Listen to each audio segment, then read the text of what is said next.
টাইমিটলৈ স্বাগতম জনাইছো ষ্টুডিঅ'ত মই বনিতা ছাত্ৰীৰ সৈতে কুকাণ্ড কৰি ৰঙাঘৰৰ আলহী হ'ল সাইফুল ইছলাম নামৰ এটা লম্পট জানিব পৰা মতে দীৰ্ঘদিন ধৰি এগৰাকী ছাত্ৰীৰ সৈতে কুকাণ্ড কৰি অহাৰ গুৰুতৰ অভিযোগ উত্থাপন হৈছে এই অভিযোগৰ পাছতেই বা এই ঘটনাৰ পাছতেই পৰিয়ালৰ লোকে থানাত এজাহাৰ দাখিল কৰে আৰু অৱশেষত পক্সো আইনৰ অধীনত গ্ৰেপ্তাৰ কৰিবলৈ সক্ষম হৈছে সাইফুল ইছলামক লৈ আহিছো এই মুহূৰ্তত সবিস্তাৰে এই খবৰ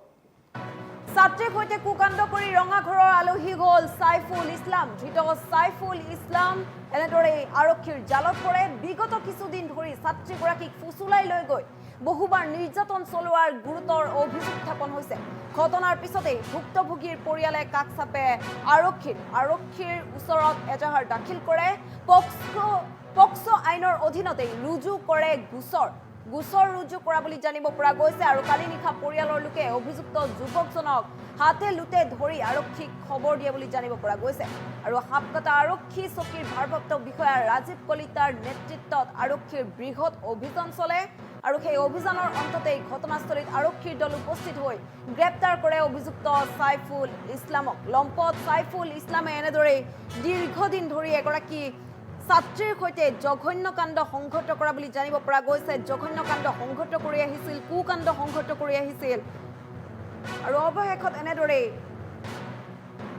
পক্সো আইনৰ অধীনতে গ্ৰেপ্তাৰ কৰিবলৈ সক্ষম হৈছে আৰু নিশাৰ ভাগতে উত্তপ্ত পৰিস্থিতিৰ সৃষ্টি হয় যিহেতু এগৰাকী ছাত্ৰী এগৰাকী নাবালিকাক এনেদৰে ফুচুলাই লৈ গৈ বহুবাৰ নিৰ্যাতন চলোৱা বুলি জানিব পৰা গৈছিল আৰু তাৰ পাছতেই পৰিয়ালৰ লোকে অৰ্থাৎ ছাত্ৰীগৰাকীৰ পৰিয়ালৰ লোকে এই কথা অৱগত হৈ আৰক্ষীৰ কাষ চাপে আৰক্ষীৰ ওচৰত এজাহাৰ দাখিল কৰে গোচৰ ৰুজু কৰে পক্সো আইনৰ অধীনতেই গোচৰ ৰুজু কৰা হয় আৰু অৱশেষত পক্সো আইনৰ অধীনতেই আৰক্ষীয়ে গ্ৰেপ্তাৰ কৰিছে লম্পট সাইফুল ইছলামক এনেধৰণৰ ঘটনাৰ পাছতে এতিয়া চৌপাশে হাহাকাৰ অৱস্থাৰ সৃষ্টি হয় নিশাৰ ভাগতেই উত্তপ্ত পৰিস্থিতিৰ সৃষ্টি হোৱা দেখিবলৈ পোৱা গৈছে যিহেতু এগৰাকী ছাত্ৰীৰ সৈতে অতিকৈ জঘন্য কাণ্ড সংঘটিত কৰিছে আজিৰ দিনত আজিৰ জীয়ৰী বোৱাৰী কিমান সুৰক্ষিত গতিকে এতিয়া প্ৰশ্ন উত্থাপন কৰিছে একাংশ স্থানীয় লোকে আৰু যিহেতু হাপকাটা আৰক্ষীয়ে এনেদৰেই গ্ৰেপ্তাৰ কৰিবলৈ সক্ষম হৈছে জেল হাজতলৈ প্ৰেৰণ কৰা বুলি জানিব পৰা গৈছে প্ৰথমে যেহেতু হাতে লুটে ধৰিছে একাংশ লোকে বা পৰিয়ালৰ লোকে আৰু পৰিয়ালৰ লোকে হাতে লুটে ধৰি আৰক্ষীক সমঝাই দিয়ে আৰু আৰক্ষীয়ে এনেদৰে পক্সো আইনৰ অধীনত গ্ৰেপ্তাৰ কৰিবলৈ সক্ষম হৈছে বুলি জানিব পৰা গৈছে আৰু বিগত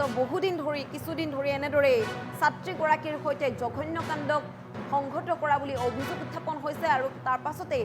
আৰক্ষীৰ ওচৰত চাপে আৰক্ষীৰ ওচৰত এজাহাৰ দাখিল কৰে গোচৰ ৰুজু কৰে আৰু সেই গোচৰৰ ভিত্তিতে অৱশেষত পক্সো আইনৰ অধীনত গ্ৰেপ্তাৰ কৰিছে লম্পট সাইফুল ইছলামক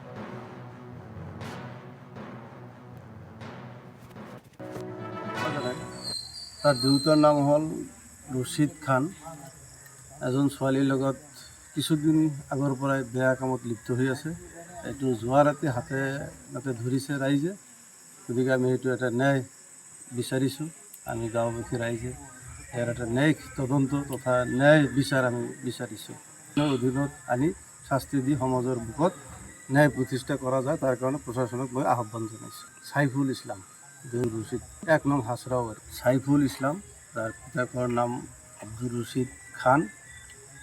গাঁৱৰে এজন নাবালিকা ছোৱালীক বহুদিনৰ পৰা ফুচলাই বেয়া কাম কৰি আছে যোৱা ৰাতি এইটো ৰাইজে হাতে নাতে ধৰিছে গতিকে আমি গাঁওবাসী ৰাইজ হিচাপে তেওঁৰ কঠোৰতম শাস্তি আমি বিচাৰিছোঁ প্ৰশাসনক অনুৰোধ জনাইছোঁ যাতে পক্সো আইনৰ অধীনত পেলাই ল'ৰাজনক উপযুক্ত শাস্তি দি সমাজৰ বুকত এটা দৃষ্টান্ত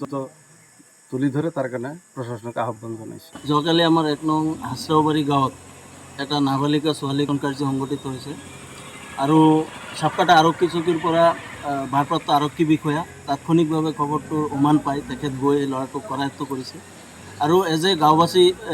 এজন সচেতন যুৱক হিচাপে আমি সচেতন ৰাইজ হিচাপে ঘটনাটোক প্ৰথমতে আমি ধিক্কাৰ জনাইছোঁ আৰু এনেকুৱা ঘটনা যেন আমাৰ সমাজৰ বুকুত আৰু নহয় তাৰ কাৰণে প্ৰশাসনে এটা দৃষ্টান্তমূলক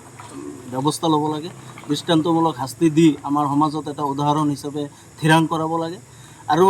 protection of child from sexual offence 2012 এই এক্টৰ অধীনত ল'ৰাটোক যেন এটা শাস্তি দিয়ে এই শাস্তিৰ যেন আমাৰ সমাজত এটা দৃষ্টান্তমূলক শাস্তি হৈ থাকে আৰু ভৱিষ্যতে যেন এনেকুৱা নাবালিকা কাৰ্য আমাৰ অঞ্চলতে নহয় সমগ্ৰ অসমতে যেন এনেকুৱা ধৰণৰ কাৰ্য সংগঠিত নহয় তাৰ কাৰণে প্ৰশাসন